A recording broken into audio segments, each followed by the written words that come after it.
नमस्कार। Political Zara अड्डा के इस चैनल पर आप सबका स्वागत है। यह हमारा लोक प्रशासन का 6वां वीडियो है। इससे पहले हमने आप लोगों को लोक प्रशासन क्या है ये वाला यूनिट और ऑर्गेनाइजेशन वाला यूनिट बताया था। ऑर्गेनाइजेशन में थोड़ा सा कुछ चीजें बच गई थी कि ऑर्गेनाइजेशन के बेसिस क्या है, किस बेस पर ऑर्गेनाइजेशन का निर्माण होता है, वो हम आप लोगों को इस वीडियो में बताएंगे। तो आइए हम लोग देखते हैं कि ऑर्गेनाइजेशन के बेसिस क्या है, आधार क्या है लोक प्रशासन में संगठन के निर्माण के।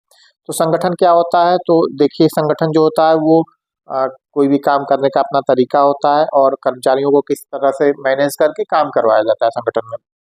तो संगठन में कोई लक्ष्य की प्राप्ति के लिए संगठन किस आधार पर बनते हैं। सबसे बड़ी बात यह है कि संगठन जो है पर्पस के आधार पर। तो देखिए ये विद्वान है लूथर गुलिक। लूथर गुलिक ने बताया है कि जो ऑर्गेनाइजेशन के 4 बेसिस होते हैं, इनके आधार पर संगठन बनाया जाता है। तो पर्पस के आधार पर 4P इन्होंने दिया है। 4P के आधार पर मतलब संगठन के कितने आधार होते हैं, 4 आधार होते हैं। इसको 4P नाम दिया है। 4P पूछा जाएगा किसने, किसका है, लूथर गुलिक का है। संगठन का आधार बताइए, तो आपको विस्तार से बताना है संगठन क्या होता है, संगठन में किस आधार पर संगठन का निर्माण होता है। इसके लिए लूथर गुलिक ने 4P दिया है। अभी बताएंगे 4P, तो आप लोग को क्लियर हो जाएगा। 4P में पहला जो P है वो क्या है, पर्पस, यानी उद्देश्य समान होना चाहिए। उद्देश्य, एक समान उद्देश्य वाले का एक संगठन। और दूसरा बताया है कि प्रोसेस, यानी जो तक जो क्या है, जैसे क्लर्क वाला काम है तो उसको एक साथ कर दिया जाए, या सांख्यिकी वाला काम है उसको एक साथ, या जो न्याय के क्षेत्र में जो काम है जस्टिस के लिए उनको एक साथ कर दिया जाए। किसी फील्ड के लिए न्याय की जरूरत हो वो लोग यहाँ आए।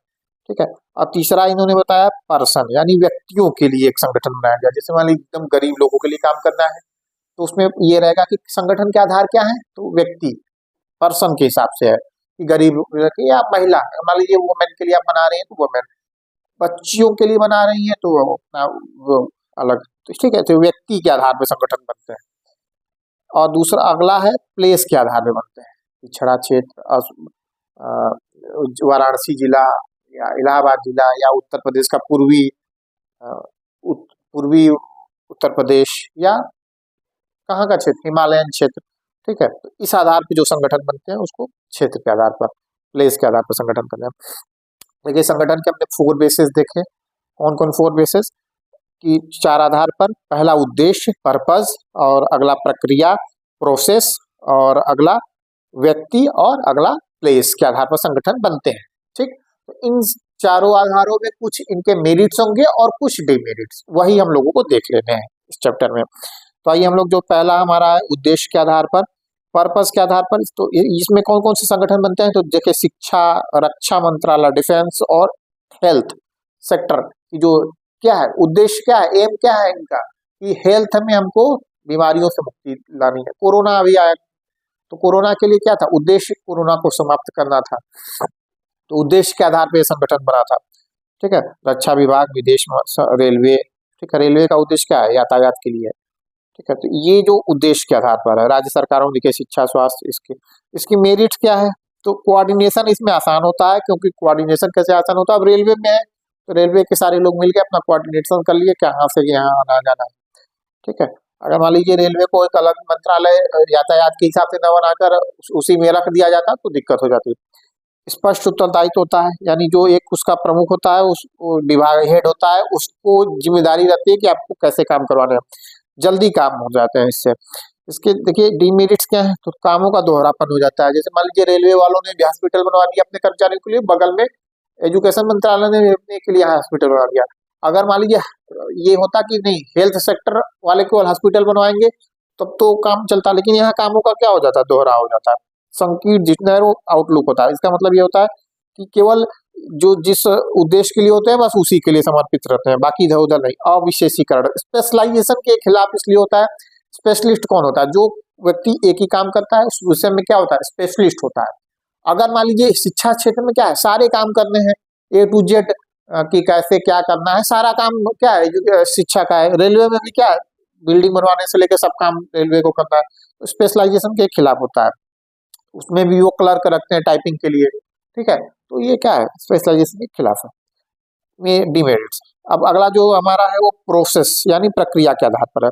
इसमें देखिए जो एक ही टाइप के लोग हैं, एक ही तकनीक का प्रयोग करते हैं, उनको इसमें रख दिया जाता है। जैसे इंजीनियरिंग, डॉक्टर और ये स्टैटिक्स, स्टेनोग्राफी, इन सारे लोगों को एक में रख दिया। इंजीनियर है तो इंजीनियरिंग का अपना विभाग, जिस विभाग को भी जरूरत होगी इंजीनियरिंग को, इंजीनियर लोग जाएंगे अपना वहां काम कर देंगे। यानी यहाँ संगठन जो इंजीनियरिंग वाला है किस आधार पर बना है, इनके तकनीक के आधार पर बना है, टेक्निक के आधार पर बना है, ठीक है, प्रोसेस, प्रक्रिया के आधार पर बना है। अभी मैंने बताया कि जैसे जस्टिस का एक मंत्रालय बना दिए, और किसी भी को भी जरूरत हो जस्टिस की, वो यहाँ पर आ जाएगा, उसमें वकील लोग रहेंगे। इसके मेरिट्स क्या है, तो ये है, देखिए स्पेशलिस्ट होते हैं। अब वकील है तो अब वकील अपने फील्ड में स्पेशलिस्ट है, कोई भी मामला इधर यहाँ होता है वो अपना देखेगा। इंजीनियरिंग है तो इंजीनियरिंग अपना स्पेशलिस्ट है, डॉक्टर है तो स्पेशलिस्ट है, तकनीक का अधिक, अब डॉक्टर है तो वो डॉक्टर अधिक जानेगा कि कौन सा मशीन क्या कैसे करना है। मितव्ययिता होता है, कामों का दोहरापन नहीं होता। इसकी हानि क्या है, काम में विलंब होता है, समन्वय का अभाव पाया जाता है यहाँ पर। और जो विशेषज्ञ होते हैं थोड़े थोड़े कभी कभी ये अहंकार की भावना आ जाती है, कुशल प्रशासक नहीं हो सकते ये लोग। अगला जो है वो है व्यक्ति के आधार पर जो संगठन बनते हैं। जैसे मैंने अभी बताया था कि व्यक्ति के आधार पुनर्वास मंत्र, शरणार्थियों के लिए पुनर्वास मंत्रालय बनाया गया है, ठीक है। जनजाति लोगों के विकास के लिए अलग मंत्रालय बना दिया गया है। अब जनजाति लोग हैं तो इनके विकास के लिए अलग मंत्रालय, किस आधार पर, व्यक्ति के आधार पर, ये अलग है। महिलाओं के लिए अलग मंत्रालय, बच्चों के लिए अलग मंत्रालय, व्यक्ति के आधार पर बनाया जाता है। वन स्टॉप, इसके मेरिट्स क्या है, वन स्टॉप समाधान, यानी जो जनजाति लोग हैं उनको सारी जरूरतें एक मंत्रालय उपलब्ध करा देगी, क्योंकि उनकी अलग डिमांड होते हैं, अलग उनकी समस्याएं होती हैं। महिलाओं के लिए अलग समस्याएं होती हैं, बच्चों के लिए अलग समस्याएं होती हैं, तो ये मंत्रालय इनके लिए काम करता है। इनका जो ये ऑर्गेनाइजेशन है ये काम करती है। समन्वय बढ़िया होता है, क्योंकि अब एक ही टाइप के लोग रहते हैं तो अच्छे से हो जाता है।